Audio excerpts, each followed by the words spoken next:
My name is Amina, and I was 17 when I went on Hajj, the pilgrimage every Muslim dreams of.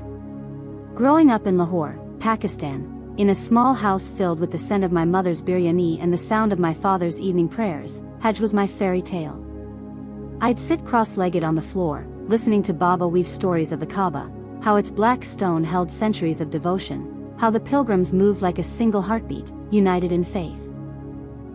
He'd stroke my hair and say, "Amina, one day you'll go, and Allah will wash your soul clean."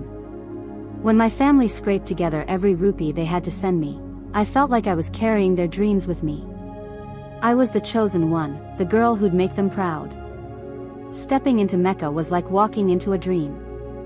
The air was heavy with heat, thick with the smell of oud and rosewater, and the chants of Labbaik Allahumma Labbaik echoed like a song that had been sung forever.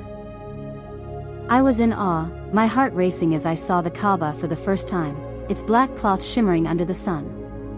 I felt so small, yet so connected, like I was part of something infinite. I'd wake up before dawn, eager to join the sea of white-clad pilgrims, my abaya brushing against my ankles as I walked, my lips whispering prayers I'd memorized since childhood. I was ready to fulfill the fifth pillar of Islam, to stand before Allah pure and whole. My heart wasn't just full, it was overflowing. But that dream shattered on the third day. The crowds during Tawaf were suffocating, a swirling mass of bodies pressing against each other. I was with my aunt and cousins, holding my aunt's hand tightly, but the crowd was relentless. One moment, her fingers were laced with mine, the next, they were gone. I called out, "Kala, Aisha," but my voice was swallowed by the roar of prayers and footsteps. My chest tightened, my breath shallow, as I pushed through the crowd, searching for their familiar faces. I was alone, a 17-year-old girl in a sea of strangers, my heart pounding with fear. Then a hand grabbed my arm. I spun around, expecting my cousin, but it was a man, older, maybe in his 40s, his face weathered, his eyes hard. He wore the white ihram, just like every other pilgrim, but something about him felt wrong. "Lost, little sister," he said, his voice smooth but cold. "I'll help you find your family." I was scared, but I nodded, clinging to the hope that he was a good Muslim, a brother in faith. He led me away from the Kaaba, through narrower paths, past tents flapping in the dry wind. My stomach churned, but I told myself to trust him. This was Hajj, the holiest place on earth. Nothing bad could happen here. I was so wrong. In a quiet corner, far from the crowds, he pushed me against a wall. His hands were rough, tearing at my abaya. I screamed, but the sound was lost in the distant hum of prayers. I clawed at him, my nails digging into his arms, but he was too strong.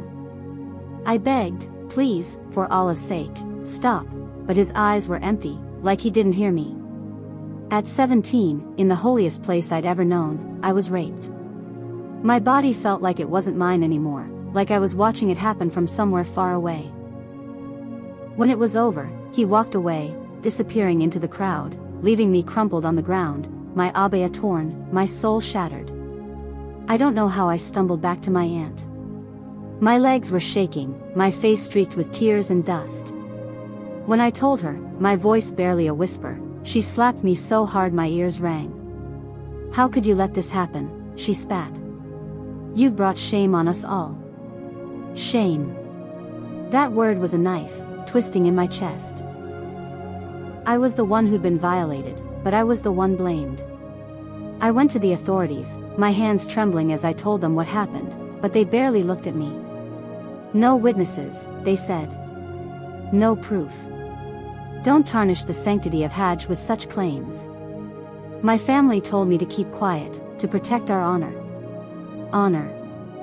As if I had any left after what that man stole from me.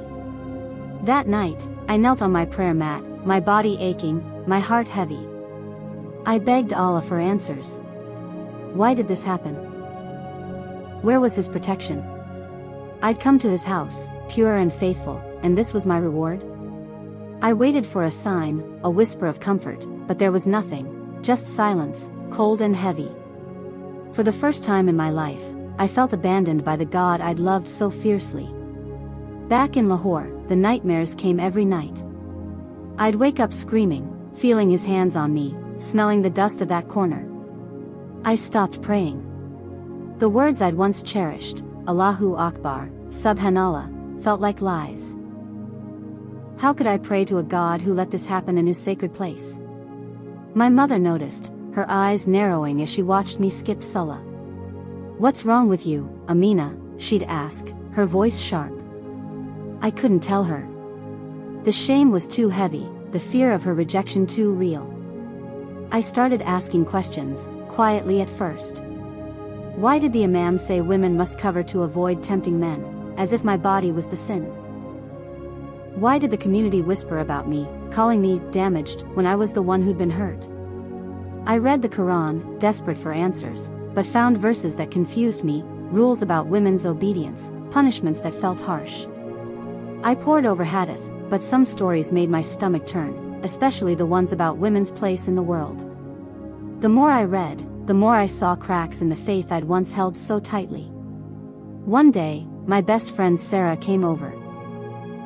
We'd grown up together, praying side by side, giggling over boys we'd never dare talk to. She saw me sitting in my room, surrounded by books, my hijab discarded on the floor.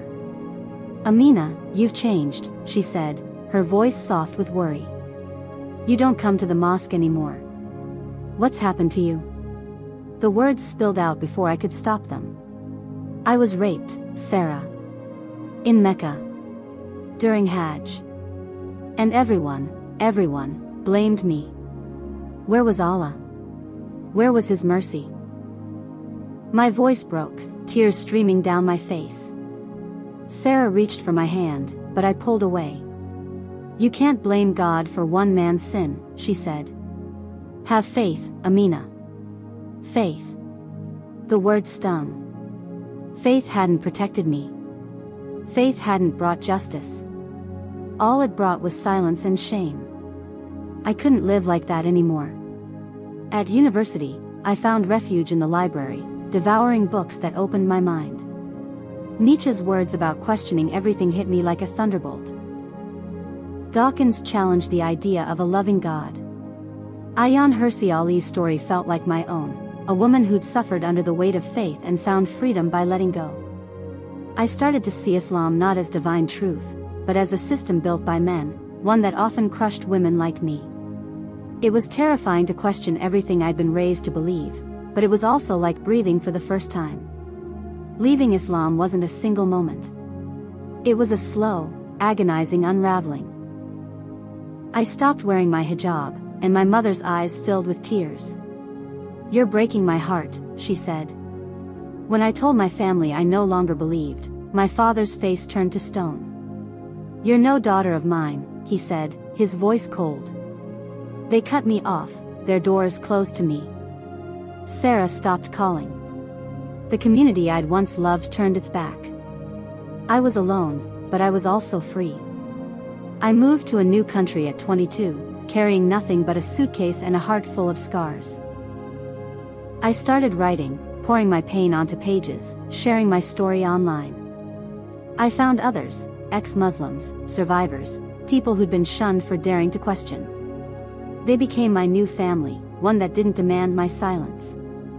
I learned to love myself, not as a Muslim, not as a victim, but as Amina, a woman who survived, who questioned, who rebuilt her life.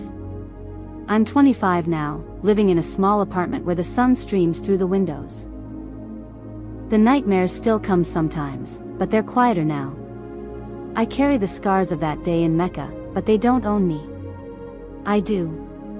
I found peace in my own truth, in the strength it took to walk away from a faith that failed me. I'm not the girl who dreamed of Hajj anymore. I'm a woman who dreams of a world where no one is silenced, where no one is shamed for their pain. And for the first time in years, I'm not just surviving, I'm living.